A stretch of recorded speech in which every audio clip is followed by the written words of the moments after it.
एक समय की बात है, महात्मा बुद्ध अपने शिष्यों के साथ मगध आए हुए थे। वहाँ एक चंदौसा नाम का मोची गांव के बाहर अपनी कुटिया बनाकर रहता था। उसके परिवार में उसकी पत्नी और 4 बच्चे रहा करते थे। चंदौसा की कुटिया के बाहर एक बड़ा सा तालाब था जिसमें बरसात का पानी जमा हुआ करता था। चंदौसा सवेरे उठकर जब तालाब पर गया तो उसे एक कमल का पुष्प दिखाई दिया जो दिव्य था। चंदौसा ने अपनी पत्नी फुलौरी को उस पुष्प के बारे में बताया। फुलौरी शांत स्वभाव की थी और पतिव्रता भी थी। फुलौरी ने तत्काल बताया, महात्मा बुद्ध यहाँ आए हुए हैं। शायद वह इस तालाब के पास से गुजरे होंगे जिसके कारण यह फूल खिला हुआ है।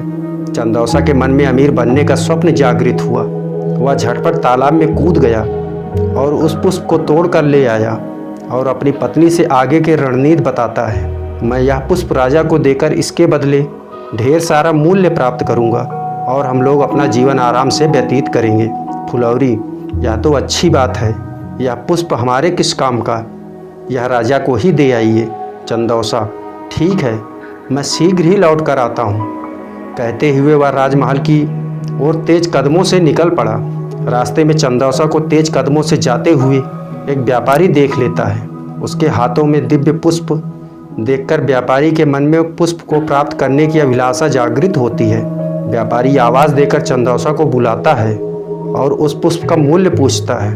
व्यापारी उस पुष्प का मूल्य 2 स्वर्ण मुद्रा देने को तैयार हो जाता है, किंतु अंत समय में चंदौसा यह सोचता है, व्यापारी जब इस पुष्प का मूल्य 2 स्वर्ण मुद्रा दे रहा है तो राजा अवश्य ही इससे अधिक मूल्य देगा।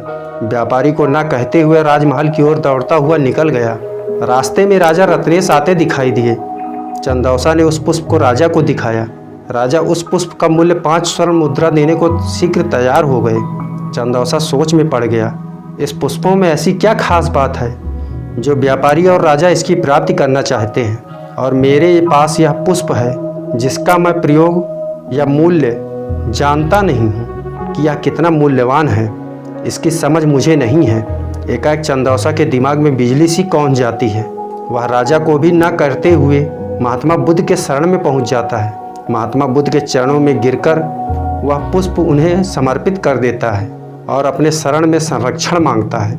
महात्मा बुद्ध चंदौसा को उठाकर हृदय से लगा लेते हैं और उसे अपने शरण में लेते हैं। चंदौसा को ज्ञान प्राप्त होता है कि वह फिर अपने समाज में ज्ञान के माध्यम से समाज की पीड़ा हरने का प्रयत्न करता है और आजीवन महात्मा बुद्ध का शिष्य बन जाता है।